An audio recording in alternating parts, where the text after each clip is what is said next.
What's up, guys? This is Andrew from IGN. I am here with Brian Malkowitz. Did it again. Oh, so Did close. it again. I keep doing that. And we're here fighting the second of two raid bosses in Borderlands 2's new Sir Hammerlock's Big Game Hunt DLC.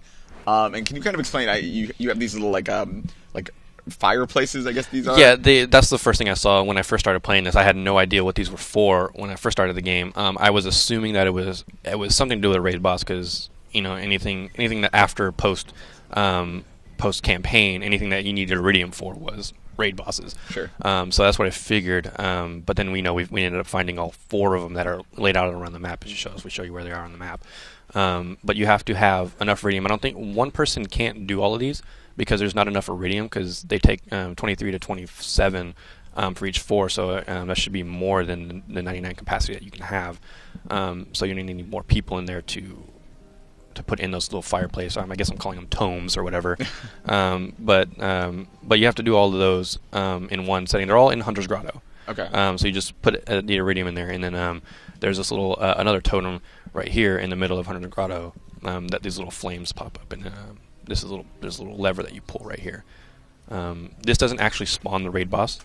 This spawns a bunch of savages and witch doctors that you have to fight a bunch of waves of before Dexiduous comes out. I guess that's how you pronounce it, Dexiduous. That sounds right. Yeah. A bunch of savages come out, and it's not just savages. You're going to get witch doctors, and they'll be like super badass witch doctors, and they have a lot of health. So with those super badass witch doctors and badass savages coming at you, they level up those savages, and they heal very often. So they have a lot of health, and they're healing super often. So it's hard to take them down, and you got to take them down fast. Otherwise, they're just going to keep leveling up and healing. Yeah, and the witch doctors are super annoying in general. Yeah. But then when you're getting like 3 or 4 super badass ones, that happens. But once you kill all of them, a big Dexiduous drifter drops out on the floor and begins to attack you. And one thing you guys were talking about is that, unlike most of the other raid bosses, I think other than Terramorphous, this one allows you to die and then fight again. You can. Yeah, because this one's in an open playing field. When you die, it doesn't matter. You'll respawn back at the lodge on Hunter's Grotto, and you can fill up on ammo because you're going to waste a lot of ammo on him because shooting him anywhere other than his little weak spot, the yellow weak spots, does no damage. Oh wow. Yeah. And it seems like he moves kind of quickly, so it's yeah, hard he moves to quickly, and it's very hard to hit. If you have anybody under him, he does a little dip that kind of like attacks you with his little front legs. So it's really hard to hit him if people are under him while he's attacking because he dips down, and it's really hard to get onto him. But oh man, and this is kind of it actually feels a lot like the Terramorphous fight in that he doesn't have a crazy shield. Like this is kind of the first one that's just like kind of a stamina thing. Like, can you keep fighting for as long as it takes? Yeah, honestly, like if you just stick with it, there's really no way to fail this boss because anybody can die. We were kind of worried about that because when we were playing with 4 people, and on everybody else's but mine, the health bar wasn't going down. Like you would just see on other people's screens, the health bar was staying all the way up, but on my screen it was just going all the way down. But it just takes a lot of time to get this boss. Yeah, and is there any real strategy to it other than just kind of honestly, it's really just the weak points. It's a weak point boss. There's really no strategy.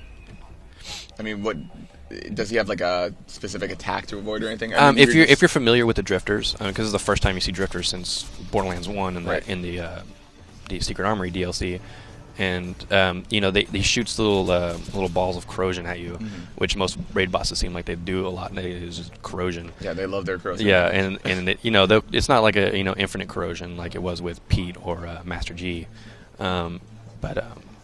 It'll probably take you down if they do it, but he'll also attack you with his little 2 front legs and swipe you if you get too close to him. Yeah, it seems like he's getting you in like one shot basically. Yeah, and he can get you from anywhere. As you saw, I went down previously inside the lodge, so he can shoot through the doors. If you're trying to take cover or get ammo or stuff like that. But is he weak to any ammo types or anything? Not that I've noticed, but I know that most drifters are prone to explosive damage. Okay. So if you have a really good explosion damage weapon, it'll probably be good against his weak spots if you can get it. Excellent. But once you kill him, as you see right there, he kind of just disappears and the loot drops. There's like no explosion or anything. He just falls, just disappears off of there. And any good loot from this? Or? Nope. Seraph crystals even? Actually, no. I didn't even notice any Seraph crystals from this one. Wow. Yeah. Man, yeah, it's kind of interesting how stingy they are with the loot, even on these. Yeah, it's like this big secret raid boss. Like this one, this is an unmarked raid boss. This is not a quest. You just have to, go to the totems and put the iridium in there and then go to that thing. So it's unmarked. So it's just kind of depressing that you get this really big secret boss and then lose Nothing just for it. Yeah, like wow, thanks. Well, cool, Brian. I appreciate it. Yep. And for all your Borderlands 2 raid boss needs, keep it locked to IGN.